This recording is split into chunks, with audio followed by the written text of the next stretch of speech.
the stage where this discussion is in different parts of the world is, of course, very different. At the moment, quite a few of my books have been and still are translated into Chinese, for example. Some of ARCHAEOLOGY and others' books are translated into East Asian languages, for example. But this whole issue of media archaeology and to think it as part of an academic possibility to construct media and its meanings for different disciplines is still very new. I was taking part in I think it was one of the first conferences in media archaeology, on media archaeology in Beijing in 2019. This is just 5 years ago. I wrote my first essays on media archaeology in around 1990. So this is more than 30 years ago.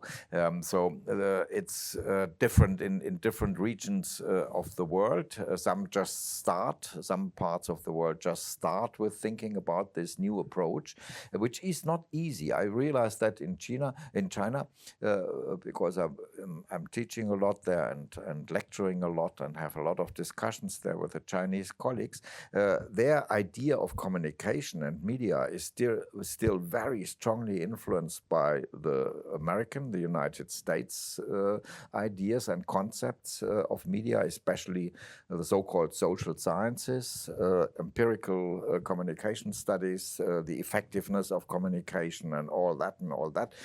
They had great difficulties at the beginning to understand why is this media archaeology so interesting? Why is it so important? I think it has to do with the first question which you asked about materiology. When we invented media archaeology, we shifted the attention from, let's say, the communication system to the essence, what we thought is the essence of media, and this is its materiality. And media archaeology is basically, of course, a discourse and a praxis on the material of media. With what kind of material are we communicating? What are we using for communication? What is this learning machine? What is it? How is it constructed in detail, and so on and so on? This is a question which is for many people in the world still quite new. For others, it's already decades long, and they have to develop it further. I just gave you a very good example when I try to explain how variantology came into the game of my thinking. This radical thought, what is the essence of my media concept or my way of thinking media, the interrelation of art, science and technology. This is a concept with which you can go into the future. It's broader than the attractiveness and the attraction of the media as a sensation.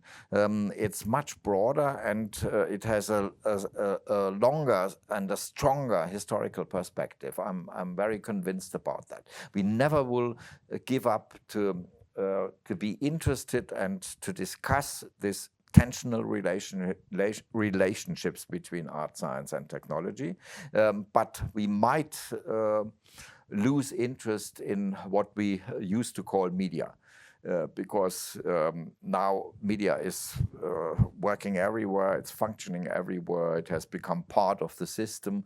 You have to know it, you have to have media competence and so on to exist. Otherwise you get no jobs, you can, I don't know, you skip out of the world or whatever.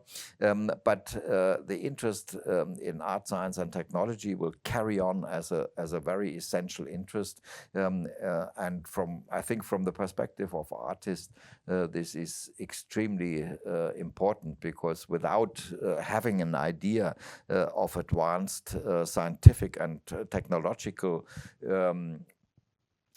world, it's very difficult. It will be very difficult in the future to make art, or you make something which I also expect and respect a lot, which is completely beyond the technological complex and is very strongly poetical in the deepest sense of the term.